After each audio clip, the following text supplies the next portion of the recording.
Well, on Tuesday, President Obama signed into law the American Recovery and Reinvestment Act.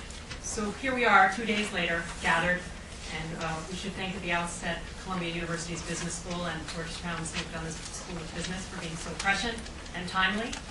The proverbial ink is not even dry. Nonetheless, let me just talk about the stimulus from a high level at first. I think that you can look at the broadband stimulus as a marriage of two objectives. On the one hand, you have the short-term economic stimulus associated with priming the pump, creating new jobs, and spending swiftly but prudently. On the other hand, you have the long-term infrastructure effects. And with that, you're looking at advancing the next generation's digital architecture so that we can foster economic growth and also advance our own civic dialogue. So with those two objectives in mind, let me just run through some of the highlights of the package that the House and Senate agreed to just last week. So candidly, right now, it feels like eons ago.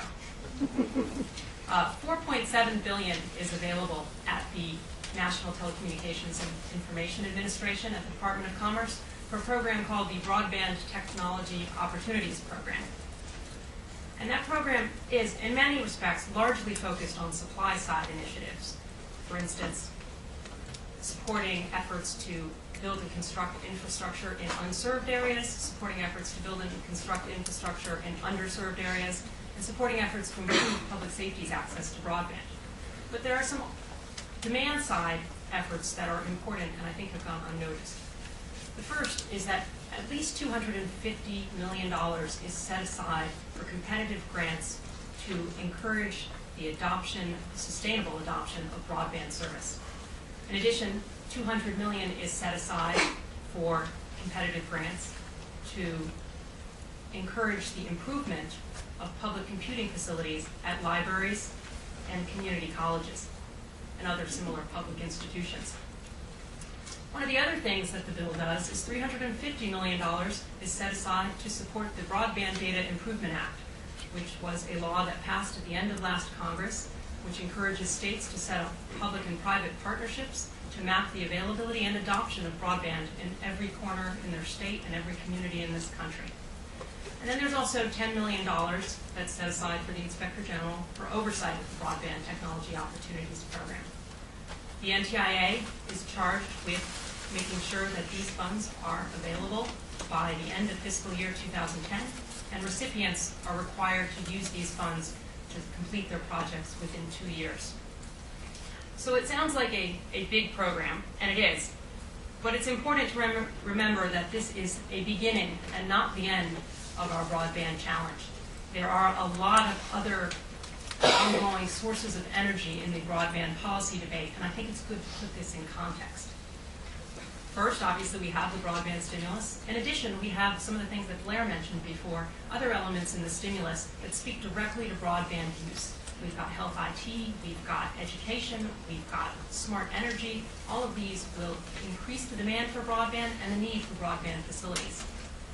In addition, at long last, we are going to have some better broadband data, which shouldn't be as momentous as it is, but in fact it's awfully important. For some time now, we've been trying to manage a broadband problem that we have not adequately measured, which really is not the first step towards a successful broadband future. So what we'll have going forward is the data from this mapping exercise, again, in every state, every community in this country, information about who gets broadband and who takes it.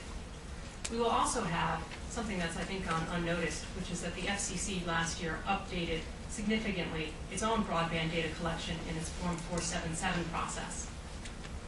We also have continued momentum for universal service reform.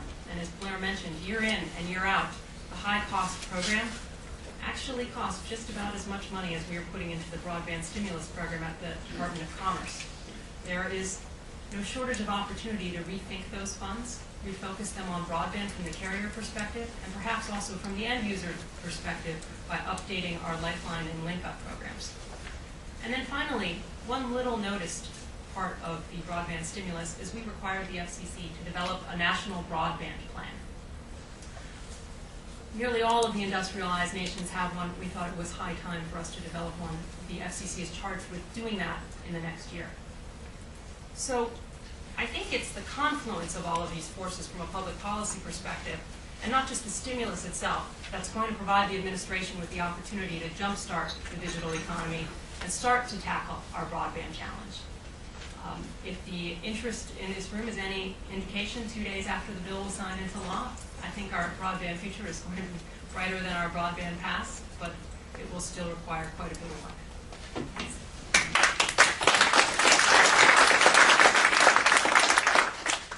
We could take some questions.